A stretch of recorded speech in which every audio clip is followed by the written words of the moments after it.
성경 개론 가운데 이제 두 번째 시간 오늘 가지도록 하겠습니다.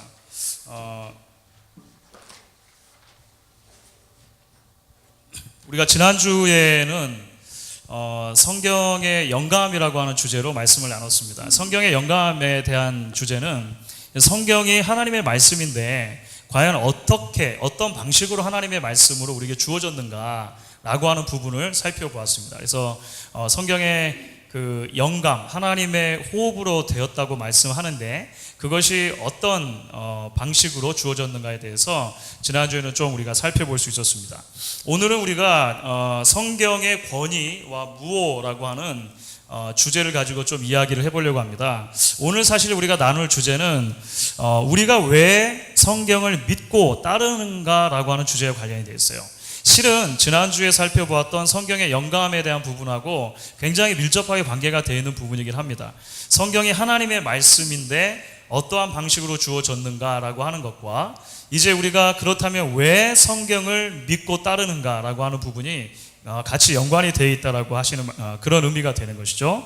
그래서 오늘 우리가 성경의 권위, 도대체 성경은 그 권위를, authority를 어디서 가지는가? 그리고 성경이 오류가 없다면 어떤 면에서 그런 것인가? 이런 부분들을 조금 먼저 오늘 살펴보도록 하겠습니다. 장로교를 포함해서 여러 개신교단에서 신앙의 고백으로 받아들이는 웨스트민스터 신앙 고백이라고가 있습니다. 이것은 1600년대에 그 종교개혁 이후에 그 영국에서 이제 청교도들이 만들어낸 그런 신앙의 고백이라고 할 수가 있습니다. 오해하셔가지고 저희 필라델피아 웨스트민스터 신학교가 있잖아요. 그래서 웨스트민스터 신학교에서 혹시 만든 게 아닌가? 훨씬 오래됐습니다. 그러니까 웨스트민스터 신학교가 거기서 이름을 따왔다가 사실 보시면 돼요. 오히려 거꾸로 된 거죠. 그 웨스트민스터 신앙 고백에 보시면 그 1조 4항에 보면 이런 말씀이 나옵니다. 제가 한번 읽어보겠습니다. 우리가 성경을 믿고 복종해야 하는 것은 성경의 권위 때문인데 그 성경의 권위는 어떤 사람이나 교회의 증언에 의존하지 않고 그것의 저자이신 그리고 진리 자체이신 하나님께 전적으로 의존한다. 그러므로 성경은 하나님의 말씀이기 때문에 받아들여지는 것이다. 이렇게 기록을 하고 있습니다. 이게 무슨 말씀이냐면요, 이런 것입니다. 지난주에도 설명을 해드린 것처럼 기독교인들이 신앙생활하는 데 있어서 성경은 신앙과 삶의 유일한 규범이 된다 이렇게 말씀을 드렸잖아요. 규범이 된다는 것은 우리가 어떻게 믿느냐 또는 어떻게 살아가느냐 이 문제들에 대해서 성경을 통해서 답을 얻을 수 있다는 말입니다. 그러면 우리는 이런 질문을 던지게 되는 거죠. 성경이 답이라고 하는데 성경이 답이라는 증거가 어디 있느냐라고 하는 거죠. 그러니까 그 권위가 어디 있느냐라고 하는 것입니다. 만약에 우리가 법을 지켜야 된다라고 이야기했을 때 법을 지키십시오 하면은 그 법이 진리이고 그 법에 권위가 있기 때문에 지키는 것입니다. 그렇죠. 교통법규. 신호등을 보고 왜 서야 되는가? 그 신호등을 보고 서야 된다는 법에 권위가 있다라고 우리가 같이 동의했기 때문에 이제 그 법의 권위를 가지고 믿는 것이죠. 성경도 마찬가지라고 하는 것입니다. 그런 맥락에서 볼 때 성경이 신앙과 삶의 유일한 규범이라고 하는데 어떻게 알 수 있는가? 성경이 권위 있는 것이라고 하는 것을 어떻게 알 수 있는가? 그것에 대해서 웨스트민스터 신앙 고백은 이렇게 얘기했다는 거예요. 이것을 조금 풀어서 한번 이야기를 해볼게요. 성경은 무엇보다도 성경 자체가 권위를 가지고 있기 때문에 믿고 복종해야 된다. 이렇게 이제 시작을 하는 거죠. 그러면 그 권위는 어디서 오는가? 사람의 증언이나 교회의 증언으로 인한 것이 아니다라고 하는 것이 웨스트민스터 신앙 고백이 말하는 것입니다. 그러니까 사람이 만들어 놓고 또는 사람이 이것이 권위 있는 것이다라고 인정을 했기 때문에 성경의 권위가 1차적으로 있는 것이 아니다라고 하는 것이죠. 그러면 성경의 권위는 어디서 오는가? 성경의 권위는 그 성경을 주신, 그러니까 1차적인 저자가 되시는 하나님의 권위 때문에 성경의 권위가 있다. 이렇게 이제 이야기를 하고 시작을 하는 것입니다. 성경이 결국은 하나님의 말씀이기 때문에 우리가 받아야 되는 것이다. 1차적으로는 이렇게 시작을 한다라고 하는 것이죠. 그러니까 성경의 권위는 외부로부터 주어진 것이 아니고 성경 자체가 하나님의 말씀이기 때문에 하나님의 말씀으로서의 권위가 가장 중요하다. 여기부터 출발한다는 것입니다. 그렇죠? 자, 일단 이렇게 얘기를 드리고 그 다음에 또 웨스민스터 신앙고백의 그 1조 5항입니다. 이게 좀 더 복잡하죠. 제가 한번 읽어볼게요. 여러분들 양해를 해주셔야 됩니다. 1600년대에 만들어졌어요. 그러니까 그 옛날 분들은 말을 길게 늘려서 쓰기 좋아하시잖아요. 우리나라도 공문서를 보면 쉼표가 어디 있는지 모르게 쭉 연결이 되죠. 사실은 거의 이렇게 한 문장이 굉장히 길어요. 근데 한번 읽어는 보겠습니다. 제가 읽어보겠습니다. 우리는 교회의 증언에 감동되고 권유되어 성경을 높고 귀하게 여길 수 있다. 또한 그 내용의 거룩함, 그 교리의 유효함, 그 문체의 장엄함, 그 모든 부분들의 상호 일치, 모든 영광을 하나님께 돌리는 그 전체의 목적, 사람의 구원의 유일한 길을 충만히 발견케 함, 및 기타 비교할 수 없이 많은 탁월한 점들과 그것의 전체적 완전성은 성경이 하나님의 말씀이라는 것을 풍성하게 증거하는 증거들이다. 그럼에도 불구하고 그것의 무한한 진리와 신적 권위에 대한 우리의 완전한 납득과 확신은 우리 마음속에 그 말씀으로 그리고 그 말씀과 함께 증거하시는 성령의 내면적 사역으로부터 온다. 한국말 맞습니다. 한국말이 맞는데도 통역이 필요하죠. 굉장히 어렵게 써진 것 같아요. 그러니까 이제 옛날에 그 써진 그 신앙 고백이기 때문에 사실 이제 풀어서 좀 말씀을 드릴 필요가 있는데요. 이분에서 이제 중요한 가르침은 이렇게 인정하는 것입니다. 역사적인 교회는 성경의 권위를 인정해 왔다는 것입니다. 이것은 아까 1조 4항에서 이야기했던 성경의 권위는 외부로부터 교회의 증언이나 사람들의 인정으로부터 주어진 것이 아니라 내부로부터 주어진 것이다라는 말과 상반되는 것은 아니에요. 성경에 원래 권위가 있는 말씀이기 때문에 2000년 동안 교회가 그것을 하나님의 말씀으로 받아들여 왔다. 이렇게 이해할 수 있는 것이죠. 그래서 2000년 교회사 속에서 성경이 하나님의 말씀으로 인정해 받아왔다는 것을 보더라도 그것이 하나님의 말씀이구나. 우리가 이렇게 받아들일 수 있다는 것입니다. 성경은 또한 자체적으로 성경이 하나님의 말씀이다라고 하는 것을 풍성하게 증거해 준다는 거예요. 성경 안에 여러 가지 증거들이 성경이 단순하게 인간이 써낸 저작물이 아니라 그래서 그것을 이렇게 오랜 기간에 걸쳐서 모아둔 그런 그 모음책이 아니라 하나님의 말씀이다라고 하는 것이 주어졌다는 것입니다. 그런 이유들이 여러 가지가 있다 이렇게 증거를 해주는 것이죠. 그렇다 하더라도 성경이 하나님의 말씀으로 우리가 믿는 것은 사실은 또 하나의 굉장히 중요한 원리가 있다라고 이야기를 합니다. 그러니까 성경이 하나님의 말씀을 믿는 것은 아무리 이렇게 제가 이야기를 드려도 성경은 이렇기 때문에 하나님의 말씀입니다. 성경에 하나님이 쓰셨습니다. 성경 안에 이렇게 풍성한 증거들이 있습니다라고 해서 증거를 하나하나 다 나열한다고 해서 우리 마음속에 저절로 이것이 납득되어지고 하나님의 말씀으로 받아들이는 것이 아니라는 거죠. 아주 중요한 것 하나가 남아있습니다. 그게 뭐냐면요, 성령의 내증이라고 하는 것입니다. 성령의 내증. 여러분이 성경을 하나님의 말씀으로 믿으십니까? 하나님의 말씀을 믿으시면은요, 이것은 사람이 어떻게 설득시킬 수 있을 만한 것이 아니라는 거예요. 우리 안에 하나님께서 예수를 믿을 때 선물로 주신 성령께서 우리 앞에 놓여진 이 성경이 하나님의 말씀이라고 믿게끔 도와주신다라고 하는 것입니다. 그러니까 성령께서 도와주시지 않으시면 아무리 많은 증거를 갖다 대도 성경을 하나님의 말씀을 믿는다는 것이 어려워요. 어렵습니다. 우리들보다 신학을 공부하는 학자들은 훨씬 더 많은 증거를 갖고 있겠죠. 그런데 그런 사람들 중에서도 소위 말하는 성경을 하나님의 말씀으로 믿지 않는 학자들도 있는 거예요. 소위 말하는 자유주의 학자들이죠. 그냥 일반적인 문서처럼 그냥 공부하는 것입니다. 왜냐하면 성령의 내증을 경험하지 못했기 때문인 것이죠.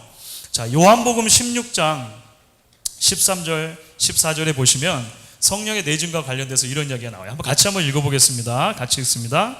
그러하나 진리의 성령이 오시면 그가 너희를 모든 진리 가운데로 인도하시리니 그가 자의로 말하지 않고 오직 듣는 것을 말하시며 장래일을 너희에게 알리시리라. 그가 내 영광을 나타내리니 내 것을 가지고 너희에게 알리겠음이니라. 예수님께서 이제 돌아가시기 전에 제자들에게 주신 약속입니다. 내가 하나님께로 가면, 아버지께로 가면 아버지께서 대신 성령을 보내실 것인데 그 성령께서는 진리의 영이시다라고 하는 것이죠. 그래서 예수님께서 말씀하셨던 것을 깨닫게 해주실 것이다, 이렇게 이야기를 하는 거예요. 그러니까 성령의 1차적인 그 기능이 있으시다면, 1차적인 역할이 있으시다면 우리 안에 하나님의 말씀을 하나님의 말씀으로 깨닫게 해주시는 것입니다. 이거 굉장히 중요하죠. 그러니까 여러분들께서 성경을 하나님의 말씀으로 믿으신다면 이미 여러분들 마음 가운데 한번 기적과 같은 일이 일어났던 거예요. 별로 안 놀라시는데요. 예, 성령께서 내증해 주시는 것입니다. 그죠? 성령께서 거하시다라고 하는 증거가 되는 것이죠. 고린도전서 2장 10절부터 12절에서 비슷한 말씀을 하십니다. 오직 하나님이 성령으로 이것을 우리에게 보이셨으니 성령은 모든 것 하나님의 깊은 것이라도 통달하시느니라. 성령은 곧 하나님이시기 때문에, 하나님의 영이시기 때문에 하나님의 마음에 있는 것을 가장 잘 알고 계시고, 그래서 그것을 우리에게 깨닫게 해주신다라고 하는 것이죠. 그래서 우리가 이 종교개혁 이후에 개신교의 굉장히 중요한 교리 가운데 하나가 뭐냐면요, 모든 성도들이 성경을 읽을 수 있다는 것입니다. 모든 성도들이, 그렇죠, 모든 성도들이 성경을 읽고 그 성경을 통해서 예수 그리스도를 발견하고 하나님을 알고 구원의 길을 발견할 수 있다는 거예요. 어떻게 그게 가능합니까? 성령께서 역사하시니까 가능한 것이죠. 그래서 우리가 성경을 읽을 때, 성경을 펼치실 때 성령의 조명을 위해서, 일루미네이션이라고 해요, 조명을 위해서 기도해야 할 필요가 있는 것입니다. 그러니까 그렇게 될 때 아무리 훌륭한 신학을 공부한 신학자라도 깨닫지 못하는 부분들을요, 우리가 깨달을 때가 있는 거예요. 그건 성령께서 주시는 것입니다. 하나님께서 지금도 살아계셔서 우리에게 그렇게 역사하신다라고 하는 것이죠. 자, 이렇게 이제 일단 큰 틀을 우리가 좀 이야기를 한 다음에요, 그래서 성경의 권위라고 했을 때, 성경의 권위는 외부로부터 주어진 것이 아니라 성경 자체로부터 주어진 것이고, 우리가 성경을 하나님의 말씀으로 받을 수 있는 것은 성령 하나님께서 살아계셔서 우리 마음 가운데 역사하시기 때문이다 라고 하는 것을 1차적으로 살펴보았습니다.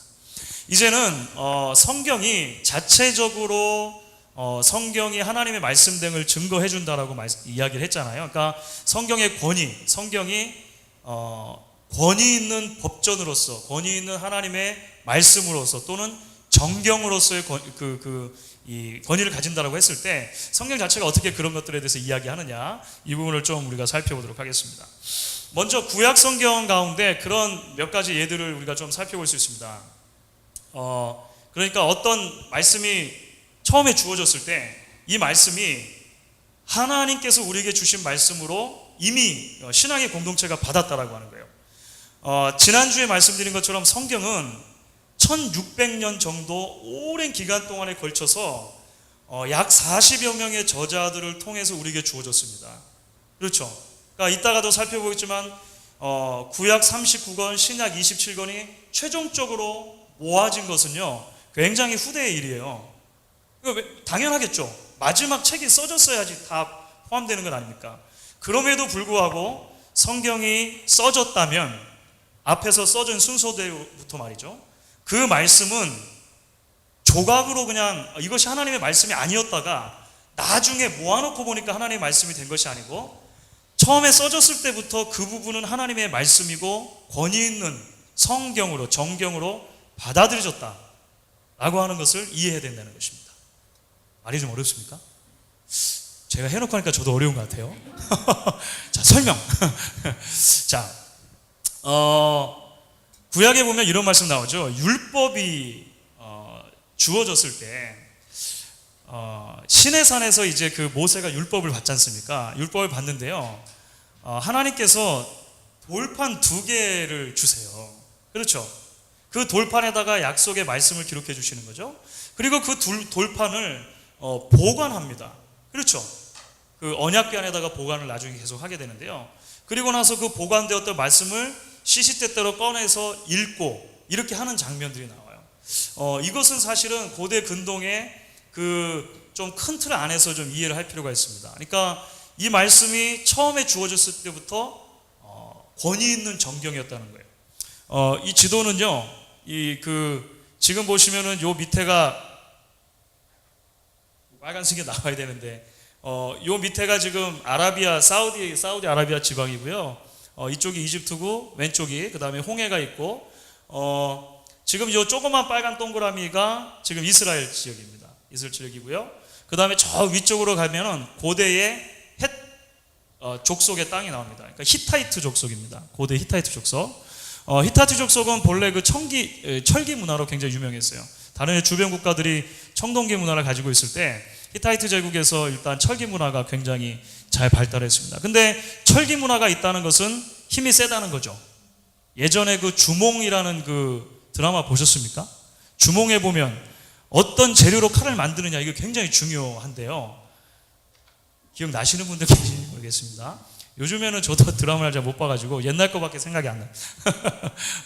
그렇죠. 그러니까 청동기보다 철기가 있다는 것은요 엄청난 것이거든요. 그래서 이 히타이트 족속이 굉장히 강대국이 됐어요. 그래서 주변의 국가들을 점령해 나갔단 말이죠. 그 철기 문화를 가지고. 그렇게 점령했을 때 큰 국가로서 작은 국가와 조약을 맺어요.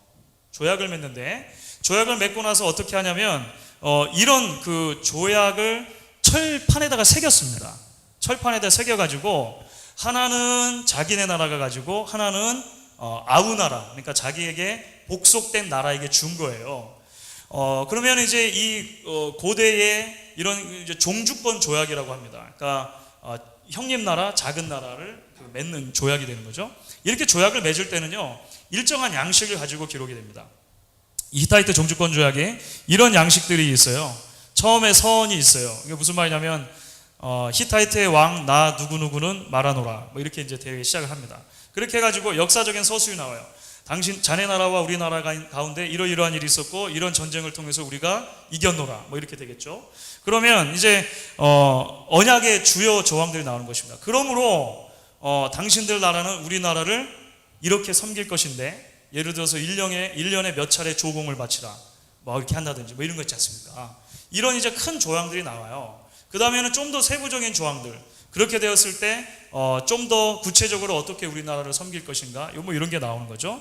그 다음에는 이 조약을 잊지 않기 위해서 잘 보관하고 시시때때로 국민들 앞에서 낭독해서 너희 나라가 아우 나라고 우리 나라가 형님 나라라는 것을 잊지 않도록 해라. 이런 조항들이 나오죠.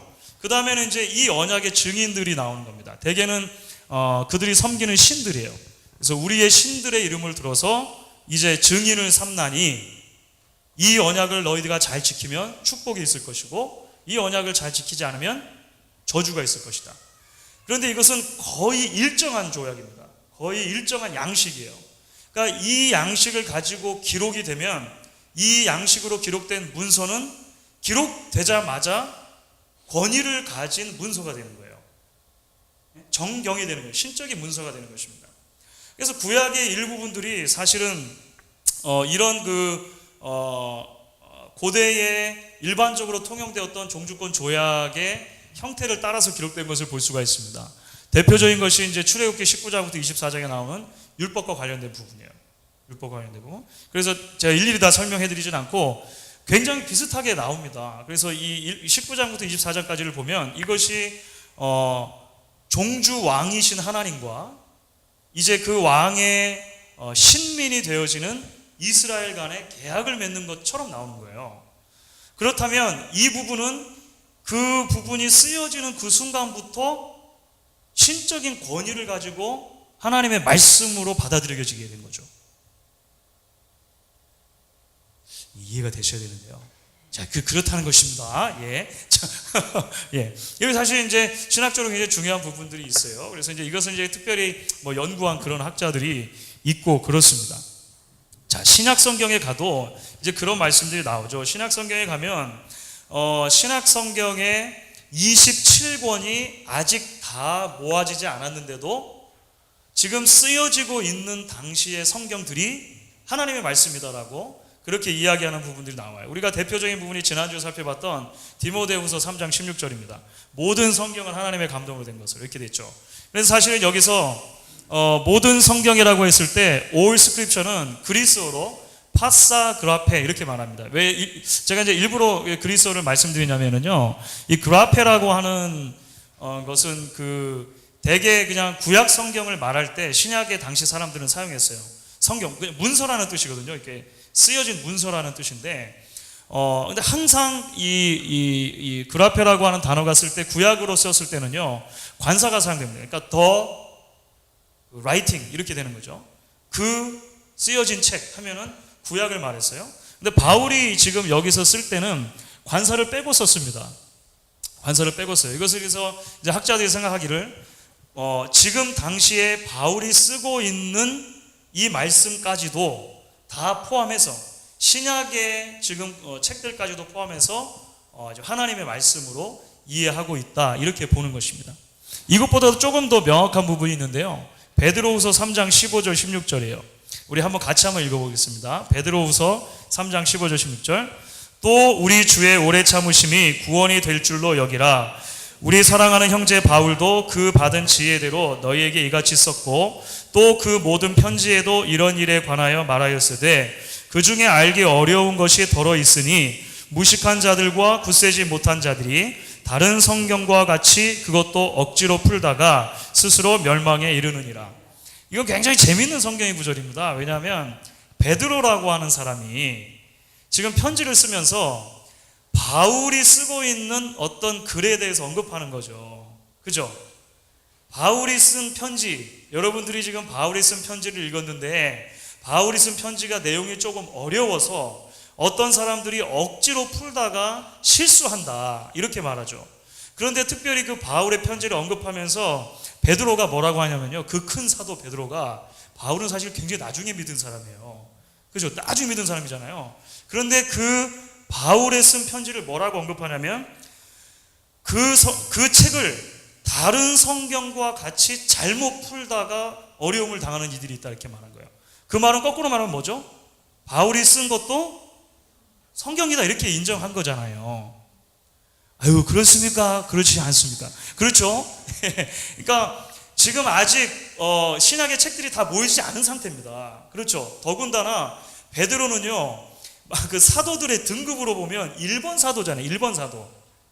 예? 수제자지 않습니까? 예수님의. 바울은요, 저 말째예요, 말째. 그런데도 불구하고 바울이 쓴 어떤 글을 성경으로 인정하는 거예요. 어떻게 가능합니까?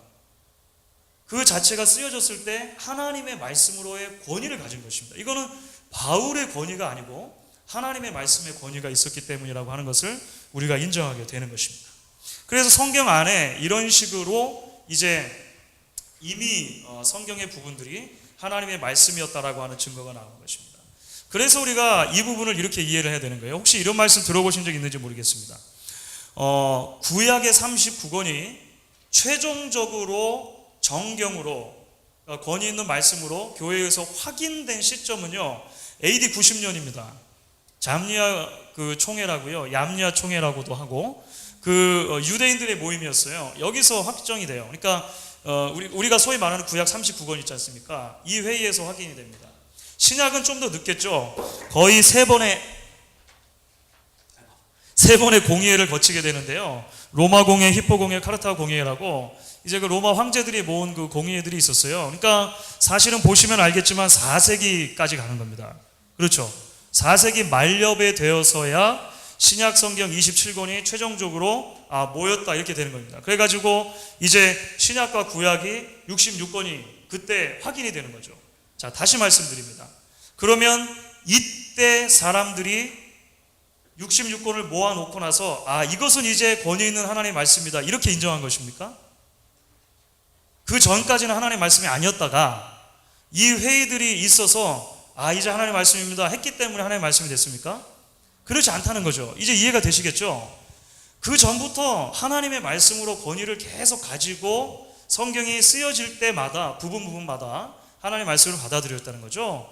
이 회의들은 최종적으로 그것을 인정해 주는 회의들이라고 하는 것입니다. 그러니까 혹여라도 누군가가 역사적으로 보면 이런 회의들이 있었어요. 그러니까 결국은 사람들이 모여가지고 성경 66권 이렇게 도장 찍은 거예요. 여러분들이 믿는 것은요, 잘못된 거예요. 이렇게 말할 수 있다는 겁니다.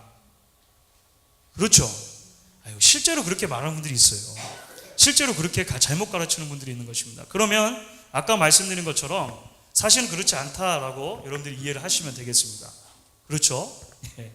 그래서 웨스트민스터 신학교에서 가르쳤었고 지금은 이제 저 서부에서 산타바바라에서 가르치는 트램플 롱맨이라고 하는 교수가 있습니다. 이분이 이런 이야기를 했어요. 정경에 대해 기억해야 할 핵심적인 사실은 사람들이 권위를 부여했기 때문에 정경이 된 것이 아니라는 사실입니다. 정경에 포함된 책은 타고난 권위가 있습니다. 우리가 정경으로 받아들였기 때문에 정경이 된 것이 아니며 하나님께서 그 책의 궁극적인 저자라는 사실 때문에 권위가 있는 것입니다. 정경은 하나님의 음성을 전달하며 우리는 이를 하나님의 음성으로 받아들여야 합니다. 교회가 정경을 정하는 것이 아니라 정경의 교회를 규정합니다. 이 말씀이 이제 이해가 되시겠죠? 예, 우리가 이 말씀을 받으실 수 있으면 좋겠습니다. 자, 그런데 이제 우리에게 하나의 질문이 이제 생기게 되는 것이죠. 성경이 그렇기 때문에 하나님의 말씀에 권위가 있고 무효하다고 했을 때 사실은 성경에 기록된 역사적인 사건들 또 교리들 생활 원리들의 오류가 없다는 것을 말하는 것이군요. 근데 문제는 뭐냐면 지난주에도 잠깐 말씀드린 것처럼 우리는 원본을 가지고 있지 않다는 것입니다. 그렇죠? 그러니까 성경에 하나님께서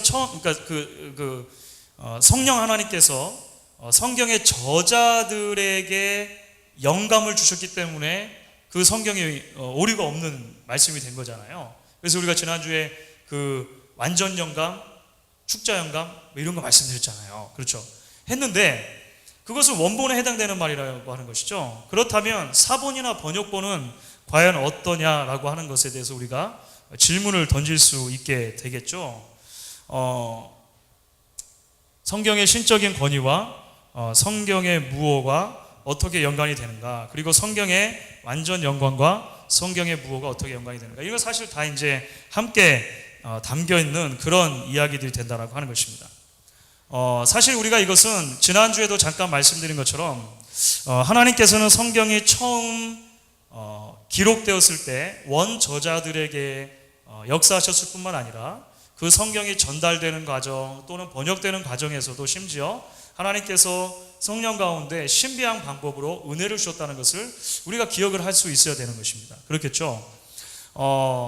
우리가 지난주에 그래서 사해사본 말씀드렸지 않습니까? 이전에 있었던 최고의 사본보다 1000년 더 전 사본이 발견됐는데 상당히 유사한 것들이 그 안에 발견됐다 이야기 드렸습니다. 사실은 최초의 성경이 쓰여졌을 때요, 인쇄술이 없었으니까 손으로 썼겠죠. 그 다음에도 인쇄술이 발견되기 전까지는요, 그러니까 이게 중세 때 인쇄술이 발견되는데 전부 다 손으로 썼습니다. 이게 이제 구약의 필사자들이 소위 서기관 있지 않습니까? 서기관들이 저렇게 썼어요. 옛날에는 양피지에다가 썼으니까 구약 성경은 대개 이제 양피지에 많이 남아 있습니다. 한자 한자 쓰는 거예요. 한자 한자. 이거 좀 더 가까이서 볼까요? 이렇게 생겼어요. 예. 그러니까 펜은 대개 갈대로 만든 펜입니다. 갈대로 만든 펜에다가 이 잉크를 찍어가지고요. 이제 한자씩 한자씩 쓰고 가끔가다 이제 어떤 서기관은 이제 하나님의 이름이 나오면 여호와 이름이 나오면 펜을 바꿨습니다. 또는 색깔을 바꿔 쓰기도 해요. 그러면은 이제 예전에는 뭐 붓을 빤다 이렇게 그런 건 아니고요. 펜을 바꾸는 거예요, 진짜로. 리터럴리. 그러니까 귀에다가 다른 색 펜을 꽂고 있다가 이렇게 바꿔 쓰고 이렇게 이제 주로 합니다. 물론 이제 이렇게 손으로 필기하는 과정 속에서 조금씩 오류가 있을 수는 있겠죠. 그렇죠. 이 필사자들은 그래서 굉장히 눈이 많이 나빠졌어요, 나중에. 여러분 한번 생각해 보십시오. 이거를 일일이 다 쓰는데 눈이 안 나빠지면 비정상인 거죠. 그리고 이제 눈이 흐릿흐릿하다 보면은 히브리어 알파벳 중에는 비슷하게 생긴 글자들이 참 많습니다. 제가 뭐 다 보여드릴 필요는 없는데 하여간 비슷하게 생긴 글자들이 많아요. 그래서 오해해가지고 이렇게 쓸 수 있거든요. 그런데 대개 그런 경우는요, 후대 사람들이 봤을 때 쉽게 알아차릴 수 있는 오류들인 겁니다. 뭐 바꿔 쓴다든지 뭐 이런 거 있잖아요. 금방 알아차릴 수 있는 거죠. 예. 저희도 한글을 읽다 보면은 오타, 책에서 오타 금방 찾아내시죠. 그렇죠. 예. 또는 오타가 있어도 그냥 모르고 지나가시죠. 의미가 별로 변하지 않죠.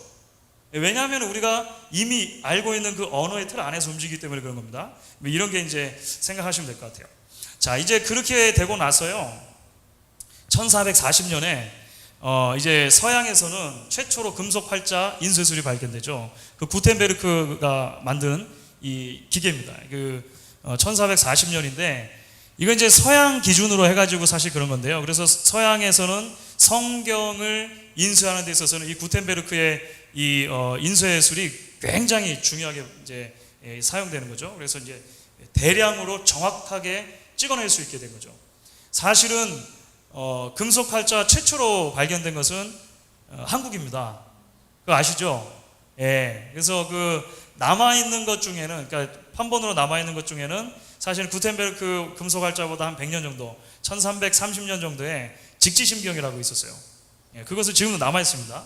남아있으니까. 근데 이제 우리는 동방의 작은 나라여가지고 이게 전 세계로 못 퍼졌던 거예요. 우리는 성경하고 상관이 또 없었고, 그러니까 이 구텐베르크 이 인쇄술이 발견되면서 굉장히 많은 이제 성경들이 찍어져 나오기 시작을 하는 것이죠. 그러면서 이제 여러 이제 역본들 뭐 이런 거 우리가 이제 좀 생각을 해볼 필요가 있는 것 같습니다. 성경이 계속 번역이 됐습니다.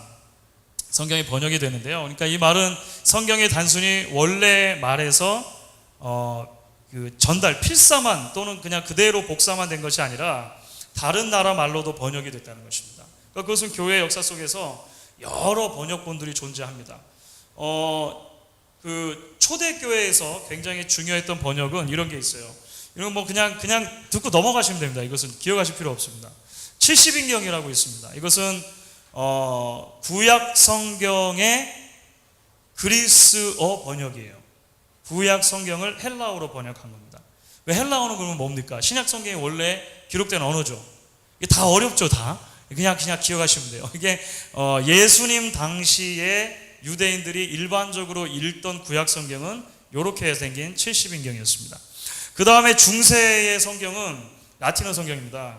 라틴어 성경인데 이 불가타라고 그래요. 벌게이트라고도 하고 이것은 5세기에 제롬이라고 하는 교부가 있었습니다. 제롬이라는 교부가 수도원에 콕 박혀 살면서 신구약 성경을 라틴어로 번역을 해요. 라틴어로.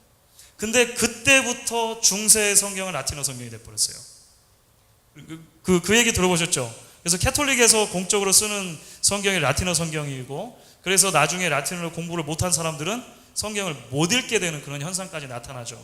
이제 그 제롬이 굉장히 중요한 일을 한 것인데, 아이러니하게도 중세를 거치면서 이 성경이 일부 계층에게만 집중되는 그런 일들이 있었다라고 하는 것입니다.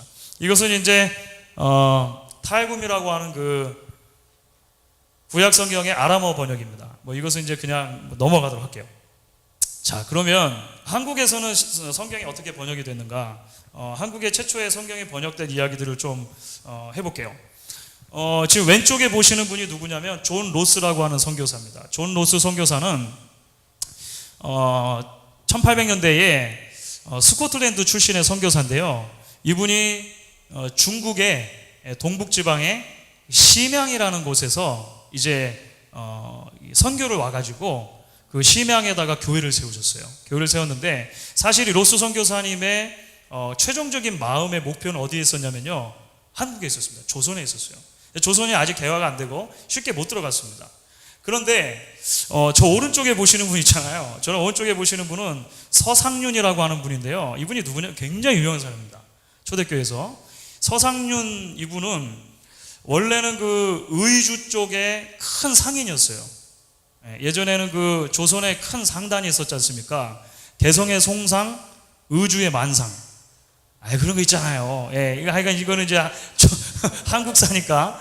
이분이 의주 만상에 굉장히 큰 그 상인이었어요. 상인들은 늘 그 무역을 하잖아요. 중국으로 늘 왔다 갔다 무역을 한 겁니다. 근데 이분이 중국의 그 심양에 갔다가 누구를 만나요? 이 존 로스 선교사를 만나는 거예요. 이분을 만나가지고 성경 공부를 하다가 예수를 믿고 세례를 받아요. 한국의 최초의 수세자가 되는 거죠. 그러니까 개신교 수세자가 돼요. 그래가지고 이분이 이제 이 존 로스 선교사님과 같이 이렇게 이야기를 하면서요, 성경을 번역한다는 건 아닙니까? 성경을 처음에 번역하시는데 그것이 이제 예수 정교 전서 이렇게 돼가지고요. 이게 1882년에 최초로 번역된 한글 성경이 돼요. 한글 성경이 됩니다. 이게 1882년이라고 하는데 별로 여러분들 안 놀라시죠? 왜냐하면은요, 한국의 개신교 선교사가 처음 들어간 아펜젤러와 언더우드 선교사가 처음 한국에 들어가잖아요.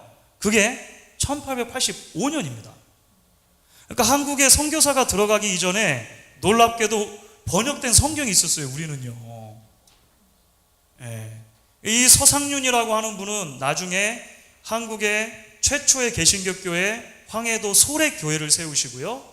이 서상륜이라는 분이 서울에 내려와가지고 세문안교회를 세우세요. 별로 안 놀라시네. 이 세문안교회도 굉장히 유명한데요. 초대교회 굉장히 유명합니다. 동시에 또 한 가지 번역이 있었습니다. 이 한국 역사는, 한국의 교회에서 개신교사는요, 사실 굉장히 놀라워요. 그래서요. 이분은 누구냐면 이수정이라고 하는 분이거든요. 이수정이라는 분인데, 이분은 그 서상륜 구분하고 존 로스하고 또 독자적으로 성경을 번역하거든요. 이분은 예전에 그 조선통신사라고 있었습니다. 조선통신사. 일본에 이렇게 교류하려고 왔다 갔다 하는 통신사 있잖아요. 1881년도에 이 이수정이라는 분이 조선의 통신사로 파견이 돼요. 그러다가 나중에 동경제국대학에 한글을 가르치는 교수가 필요했는데 이분이 추천을 받아요. 그래가지고 그 동경제국대학에 이제 한글 교수로 들어간단 말이죠. 그렇게 갔다가 누구를 만나냐면 쯔다센이라고 하는 사람을 만나는데 그분이 누구냐? 농학 박사이면서 개신교도였습니다. 기독교인이었어요. 그 쯔다센을 만나가지고 이분도 성경을 하나 받아가지고 그 성경을, 일본어 성경이겠죠. 그러니까 성경을 읽다가 예수를 믿게 됐어요. 이분요. 성경을 읽다가 예수를 믿어요. 그래가지고 이제 성경을 또 번역하는 것입니다. 이것은 저기하고 다르게 성경이 번역돼요. 처음에 마가복음이 제일 짧으니까 마가복음부터 번역해가지고 이제 이수정 이제 마가복음이 나오는 것이죠. 그래서 이제 그것이 1885년이 돼요. 그러니까 아까 말씀드린 것처럼 1885년에 어떤 일이 있었냐면 개신교 두 선교사가 들어오죠. 아펜젤러하고 그 언더우드가 들어오는데요. 이 이수정이라는 분이 아펜젤러와 언더우드의 한글 선생이 됩니다. 한글 선생이 돼요. 놀랍게도 선교사들이 성경을 번역할 필요가 없는 거죠. 이미 번역이 돼 있으니까요. 그런데 이제 대개 그 선교사들은 이수정 번역을 썼습니다. 그 서상륜 번역은 안 쓰고. 왜 그랬을까요? 물론 이수정하고 더 친한 것도 있는데 서상륜 씨가 번역한 이 번역은요, 고소 이 함경도 사투리가 많아가지고 이북 사투리가 너무 많았던 거예요. 그 말에. 그래서 이제 전국적으로 사용되기 좀 한계가 있어가지고 이 서상륜 그 분이 번역한 성경은 이제 일찍 없어지긴 했습니다만 하여간 이제 이수정본을 기준으로 또 그 다음에 이제 여러 번역들이 이루어집니다. 그래서 아까 제가 이제 이 설명을 해놓은 것처럼 여러 성경 번역들이 이제 그 뒤로 있고, 우리가 지금 쓰는 성경은 1차적으로는 1961년도에 개역 한글판 이렇게 돼 있고요. 지금 한 번 더 거기서 개정이 돼가지고 1998년도에 개역 개정판. 그래서 요즘에는 개역 개정판 성경이 주로 나오죠. 그리고 이제 그 외에도 여러 이제 현대어적으로 번역된 판본들이 있는 것입니다. 자, 그러면 우리는 이런 질문을 던지게 되는 거죠. 번역본과 말씀의 권위를 어떻게 연결시킬 수 있느냐라는 것입니다. 다시 이제 이 이야기를 하는 겁니다. 자, 우리는 자국어로 번역된 성경을 통해서도 어려움이 없이 하나님께서 본래 주시고자 했던 진리의 말씀을 받을 수가 있습니다. 이것은 하나님의 은혜예요. 사실은 성경이 어느 한 언어에서 다른 언어로 번역이 될 때 굉장히 치밀한 과정을 거칩니다.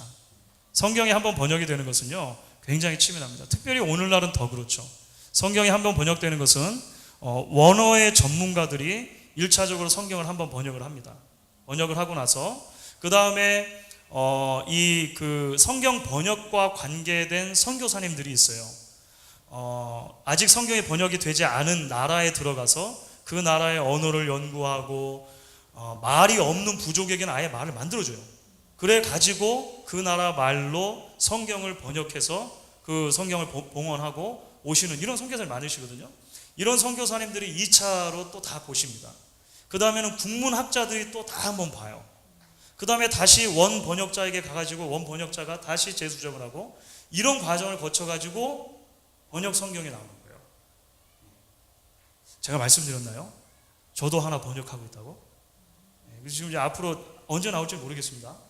근데 지금 이제 1차, 2차 단계까지 있습니다. 이제 그 여호수아서를 제가 번역을 했는데 1차 초벌 번역을 했고 이제 앞으로 이제 이 최종적인 과정도 거치래요. 제가 이제 직접 인볼브를 해서 보니까 굉장히 치밀한 과정이에요. 성경이 번역되는 과정이 굉장히 치밀한 과정입니다. 그럼에도 불구하고 우리가 또 생각할 것이죠. 그럼에도 불구하고 어느 한 언어에서 다른 언어로 옮겨졌을 때는 원래 언어가 가지고 있었던 그런 독특한 문법이나 뉘앙스라고 하는 거 있잖아요. 그 맛이죠, 맛. 그 맛을 잃어버릴 가능성은 참 많습니다. 그렇죠. 사실은 영어로 된 시를 한국어로 번역했을 때도 이런 현상이 금방 일어나는데 마찬가지겠죠. 그렇기 때문에 우리가 가지고 있는 여러 역본들을 비교해보는 것은 도움이 됩니다. 한국말로도 여러 역본들이 있거든요. 그리고 영어 성경도 있고 하니까 그것은 도움이 된다라고 하는 것입니다. 특별히 설교자는 원어를 철저히 공부해서 말씀을 풀어 가르칠 책임이 또 있는 사람들이죠. 그것을 위해서 훈련을 특별히 받는 사람들이라고 하는 것입니다. 결국은 이런 모든 것들을 종합해 볼 때 우리가 발견하는 것은 무엇이냐면요. 성경 말씀은 그 자체로 하나님의 말씀이기 때문에 권위가 있다는 것입니다. 그렇죠.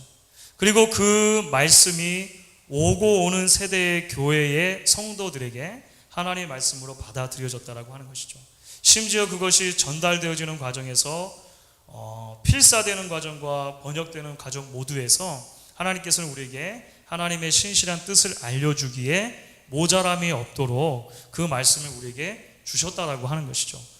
그렇기 때문에 오늘 이 부분을 그냥 다루진 않고 제가 그 내용을 넣어놨는데요. 외경과 위경 이런 것은 이제 우리 개신교에서는 좀 익숙하지는 않은데 이것은 그 자체로 권위가 인정이 안 되는 그 책들인 거죠. 이것은 교회사 속에서 그렇게 받아들입니다. 물론 캐톨릭에서는 외경을 같이 번역을 해가지고 가지고 있습니다만 심지어 캐톨릭도 외경을 제2정경이라고 그래요. 제1정경이 아니고 제2정경이라고 하는 이유가 그런 큰 틀 안에서 포함이 되는 것입니다. 하나님 말씀이라고 하는 것을 기억을 하시면 좋겠습니다. 결론으로 넘어갈게요. 성경의 영감, 그러니까 어떻게 하나님이 우리에게 말씀하셨는가라고 하는 것과 성경의 권위, 무오, 이것은 함께 긴밀하게 연결되어 있다라고 하는 것, 그리고 성경의 권위는 그 자체로 최종적인 권위다라고 하는 부분, 성경은 신적인 기원을 가지고 있으며 하나님의 계시를 인간 저자를 통해 확실하게 전달한 책이라는 점에서 권위를 가집니다. 따라서 성경은 가감할 수 없는 하나님의 진리의 말씀입니다 라고 하는 것이 오늘의 결론이 되겠습니다. 그렇다면 우리에게 중요한 것이 무엇이겠습니까? 언제나 그렇듯이 그 말씀을 사랑하고 읽어야 되는 것이죠. 그 말씀인 성경을 사랑하십니까? 지난주에도 제가 여쭤봤는데요. 계속 여쭤보려고요. 그래서 오늘 찬송가 한 장 하고 기도할 텐데요. 236장입니다.